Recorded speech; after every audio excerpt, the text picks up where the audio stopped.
European Michael Knowles, host of the Michael Knowles Show on the Daily Wire. Michael, thank you so much for joining us. Well, thank you for having me. Wonderful to see you. Wonderful to see you as well. So what did you make of this really split screen that we saw of President Trump doubling down on America first and the Europeans just recommitting to giving China full access? All of the globalization that the entire Trump administration is designed to overturn. It's amazing that Emmanuel Macron can even show his face in that crowd. And frankly, he didn't show his face. He was wearing those ridiculous sunglasses for some reason. Meanwhile, you have the Secretary General of NATO admitting that Trump is right, saying, yes, we do actually have to secure Greenland. President Trump in his speech, I thought, used really specific and effective diction because he pointed out that Denmark simply cannot control Greenland on its own. They just can't protect it. He's pointed out for some days now that their defenses are effectively dog sleds, and ever since Claudius killed Hamlet's dad, Denmark just hasn't been all that strong. And so this is obvious. We all know it. I think you're quite right, Batya, that President Trump was in many ways talking past the sale. Nobody seriously thought that Greenland was going to become the 51st state or have McDonald's all along the coast or in Nuuk. What we need is to have control to deter Russia. You've got a lot of countries bordering the Arctic, and most of them are on our side, but you do have Russia there. And to the general's point, when you flip that globe over, all of a sudden our threats are much, much closer. So, they make a lot of noise over in Davos, but the upshot of the whole thing was the United States is going to get what we want. They have no other option, and frankly, it will be much better for the West and for the world. Yeah, I have to say my tolerance for Europeans who rely on our taxpayer dollars to defend their borders and their freedom has gotten very, very low when these people insist on relying on us and then think that it is their right to lecture us about things like diplomacy. He made a mockery of this, the president, and it was long past due. I was so pleased to see it because the notion that Europe is somehow independent of the United States and the goodwill of the American empire is very, very silly. And the idea that our present liberal globalist order is effective in maintaining peace and sufficient is also silly. This is why I think President Trump's proposal of the Board of Peace was so crucial here, because he's proposing effectively a replacement for the United Nations. That, again, none too soon. President Trump is, without question, one of the most consequential leaders we have ever had in the United States. As the global order was fraying, as globalization wasn't working for the United States, Howard Lutnick made that point beautifully in Davos. Trump comes up there and he says, hey, this ain't working for us. We're going to rewrite the show, get on board or get lost. And by and large, the only pushback you really saw was Macron whining in his sunglasses and Al Gore booing alone from the audience.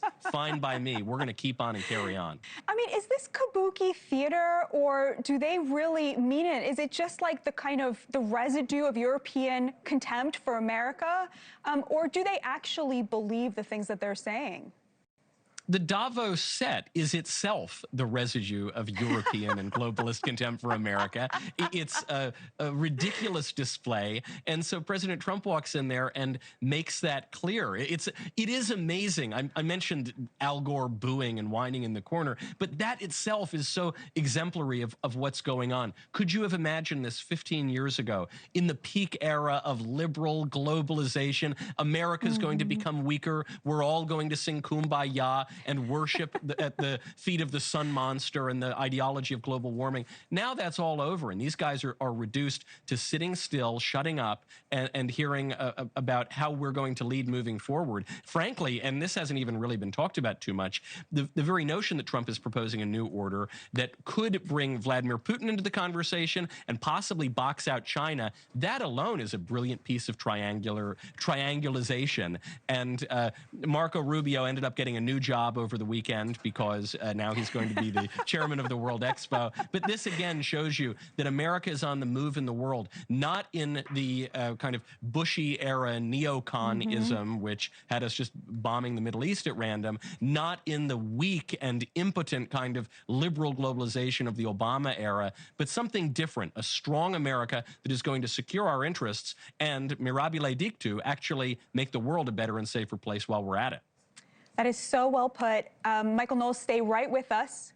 We're going to want your take on what's coming up next, which is the Democrats here at home are very angry over Trump's push to acquire Greenland, and Michael Knowles will talk to us about that as well.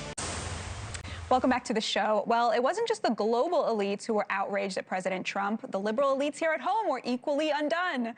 Donald Trump is overseas embarrassing America on the world stage again, wrote Democratic House Minority Leader Hakeem Jeffries on X. The Democrats were enraged that Trump said he was going to have Greenland. For an ally to invade the sovereign territory of the Kingdom of Denmark, which includes the island of Greenland, it is insane. It makes no sense. And if President Trump continues to threaten to attack Denmark over Greenland and continues to try to coerce the Danes, it has the capacity and potential of destroying NATO as we know it. Denmark owns Greenland, and we can't just invade a NATO country. That is insane. But they were also enraged when Trump decided he was not going to invade Greenland. He was never going to invade Greenland. It was never real. So that was always a fake. This day showed Trump is not all powerful, that if you stand up to him, he'll back down. The Democrats were furious that Trump threatened the all-holy NATO alliance. He's going to blow up that whole alliance because he wants to be able to force Greenland into our control. President Trump is risking a lot, risking a trade war with Europe, risking the collapse of NATO over really nothing. These discussions, they're not helpful because they're pushing allies away from us rather than forging the stronger relationships with allies that we need. But they were also furious when the crisis ended and Europe caved to his demands. Donald Trump loves nothing more than to start a crisis that he could then claim credit for solving. It's a go-to move of his, and today we got the latest example of this on the world stage. I can't take this complicity. People rolling over. I should have brought a bunch of knee pads for all the world leaders. I mean, handing out crowns and this is pathetic. Nobel Prizes that are being given away. I mean, it's just pathetic. Which is it, guys? Pick a lane. Of course they can't. Their entire raison d'etre is to oppose Trump. Can you even point out what the Democrats' foreign policy consists of today? Are they for or against regime change in Iran? Nobody knows. What's their plan to end the war in Ukraine? No idea. How do we reign in China? No clue. You may not like all of Trump's answers to these questions, but at least he's got some. And by the way, it always comes down to putting you first. Here with us now is Michael Knowles, host of The Michael Knowles Show on the Daily Wire. Still with us, Michael. Thank you so much for being here with us. So why are the Democrats siding with Europe against an America First agenda? The Democrats will side with anyone against America, as I think they made clear. I mean, Gavin Newsom literally comes out and scolded Europe for giving in to American interests, not just to Trump's interests, but the acquisition of Greenland has been a stated goal of the U.S. State Department since the middle of the 19th century. So this behavior, it's feckless and pathetic. It's also treasonous. I mean, it was a traitorous and disgusting display, not only to attack the President of the United States on foreign soil, but actually to encourage our negotiation partners to undermine American interests. Totally gross. But their talking points were ridiculous from the outset. They said, this is insane that America would occupy Greenland. An insane proposition. As if they apparently didn't know, we've already done that.